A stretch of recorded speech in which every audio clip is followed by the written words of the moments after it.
आप अपनी मर्जी से चलाते हो। Thank you so much, Speaker sir, for giving me this opportunity कि भारतीय संसद की 75 सालों की इस यात्रा पर तमाम सम्मान्य साथी अपने अपने अनुभव, अपनी अपनी यादें, अपनी अपनी उपलब्धियां, उसका जिक्र यहां पर कर रहे हैं।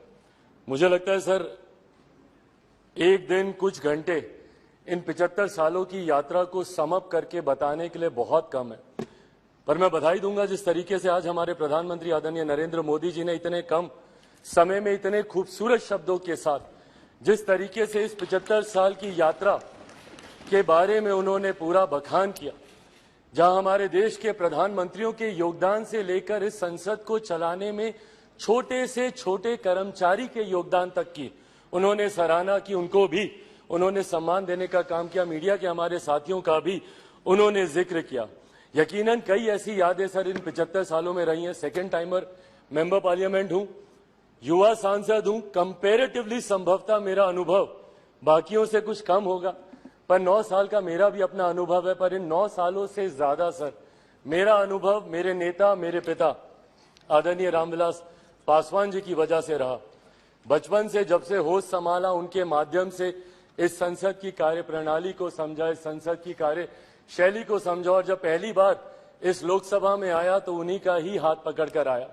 आज जब हम लोग नई संसद में जा रहे हैं तो यकीनन कई ऐसी यादें कौंधती हैं और यकीनन एक भावुक क्षण है। महसूस होता है कि जिस जगह पर मुझे मेरे पिता लेकर आए थे, आज एक नई यात्रा की ओर हम लोग जा रहे हैं। पर प्रधानमंत्री जी ने भी उसको भी बहुत खूबसूरती से बताया कि ये हम जैसे जो आज की तारीख में इस लोकसभा में मौजूद है, संसद में मौजूद है, राज्यसभा के भी सदस्य, हम लोग ले ये गर्व का लम्हा है, जहां एक तरफ हम लोग इतिहास के भी हम लोग साक्षी रहे हैं, वहीं एक नई ऊर्जा के साथ भविष्य की भी ओर हम लोग जा रहे हैं। तो कड़ी बनने का सौभाग्य हम लोग को मिला इतिहास और भविष्य के बीच, जो यकीनन मौजूद यहाँ पे तमाम सांसदों के लिए एक गर्व की अनुभूति कराता है। सर, आज जब हम लोग यहाँ पर मौजूद हैं, यकीनन हर राजनीतिक दल के पास अपने अपने एजेंडे हैं, और एजेंडे हैं इसीलिए वो राजनीतिक दल है। हर किसी ने अपनी अपनी बातों को रखा कि इस विशेष सत्र में ये चर्चा होनी चाहिए, वो चर्चा होनी चाहिए, ये मुद्दे आने चाहिए। यकीनन सर, मेरी भी पार्टी है, हम भी चाहते हैं कि कई विषय हैं जिसपे चर्चा होनी चाहिए। मैं युवा हूं, हमेशा इस बार का मैं पक्षधर रहा हूं कि भारत में एक युवा कमीशन का गठन होना चाहिए, एक नेशनल युवा कमीशन, एक नेशनल, एक राष्ट्रीय युवा आयोग का गठन किया जाना चाहिए, जहां पे युवा अपनी तमाम समस्याओं के साथ जाएं और अपना समाधान लेकर आए। भारत एक युवा देश है, अलग अलग आयोग यहाँ पर बने हैं, महिला आयोग है, बाल आयोग है, अल्पसंख्यक आयोग है। ऐसे में देश में एक युवा आयोग के गठन का ये समय है, ये होना चाहिए। साथ ही में हम लोग चाहते हैं sir, women reservation bill pay भी चर्चा हो रही थी, वो भी हम लोग चाहते हैं कि विमेन रिजर्वेशन बिल जल्द से जल्द आए। आज इतनी भारी संख्या में महिला सांसद जो यहाँ पे मौजूद हैं, अपने सामर्थ्य पर जीत कर आई हैं। ऐसे में इनको किसी के सहारे की जरूरत नहीं है, बट विमेन रिजर्वेशन बिल आने से जरूर और बल मिलेगा और ताकत मिलेगी, उसका भी हम लोग समर्थन करते हैं। और साथ ही में लंबे समय से हम लोग की मांग रही है एक इंडियन जुडिशियल सर्विसेज को लेकर। हम लोग चाहते हैं कि एक जुडिशियल सर्विसेज का गठन हो, ताकि समाज के वंचित वर्ग से आने वाले लोग उस स्थान पर पहुंचे जहां से वो न्याय दिलाने की प्रक्रिया का वो हिस्सा बन सके, ताकि उनके साथ जो अभी तक भी रह रहकर भेदभाव या अन्याय होता है उसको दूर किया जा सके। पर इन तमाम विषयों को अलग अलग मंचों पे हम लोगों ने रखा है सर, ऑल पार्टी मीटिंग होती है वहां पर भी, पर हम लोग सिर्फ इन एंटीसिपेशन की क्या होगा, कहीं ना कहीं इस लम्हे की खूबसूरती को हम लोग खो रहे हैं।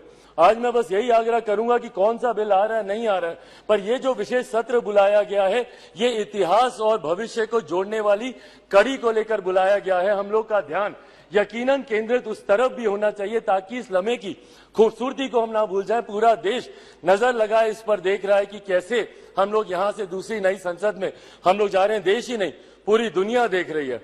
और आज सर, जब डॉक्टर बाबा साहेब भीमराव अंबेडकर जी के बनाए हुए संविधान के आधार पर जिस तरीके से भारतीय संसद के 75 सालों का इतिहास रहा है, मैं उम्मीद ही नहीं पूरे विश्वास के साथ ये कह सकता हूं कि हमारे मौजूदा प्रधानमंत्री आदरणीय नरेंद्र मोदी जी के नेतृत्व में डॉक्टर बाबा साहेब भीमराव अंबेडकर जी के बनाए हुए संविधान के आधार पर ही हम लोग एक विकसित देश की हम लोग नींव रखने जा रहे हैं। और जो लक्ष्य है 2047 में विकसित देश के निर्माण का, उस लक्ष्य को हम लोग नई संसद से हम लोग जरूर अचीव कर पाएंगे। अंत में अपनी बातों को समाप्त करूं सर, मैं जरूर अपने क्षेत्रवासियों का धन्यवाद करूंगा। और मुझे लगता है हम सब यहाँ पर हैं भारत की जनता की वजह से, अपने अपने क्षेत्र वासियों की वजह से। मैं जमुई से आता हूं सर, मैं जमुई वासियों का धन्यवाद करूंगा। मेरे नेता, मेरे पिता अगर आज जीवित होते और यहाँ पर होते तो जरूर वो भी अपनी कर्मभूमि हाजीपुर का जिक्र करते। मैं पूरे अपने प्रदेश बिहार का और देशवासियों का धन्यवाद करूंगा जिन्होंने भारतीय संसद को इतना सशक्त, इतना मजबूत बनाया कि आज जब दुनिया भर के राष्ट्रीय अध्यक्ष आते हैं तो वो G20 जैसे इतने भव्य आयोजन को देखकर, जो हमारे प्रधानमंत्री जी के नेतृत्व में किया गया, उसको देखकर देश ही नहीं पूरी दुनिया बढ़ते विकसित भारत के बढ़ते कदमों की सराहना करती है। एक बार फिर से मैं प्रधानमंत्री जी का भारत को नई संसद देने के लिए उनका धन्यवाद करता हूं और यहां पर आपका धन्यवाद करता हूं कि आपने मुझे समय दिया। Thank you so much sir. धन्यवाद। Next speaker Shri E.T. Mohammed Bashir.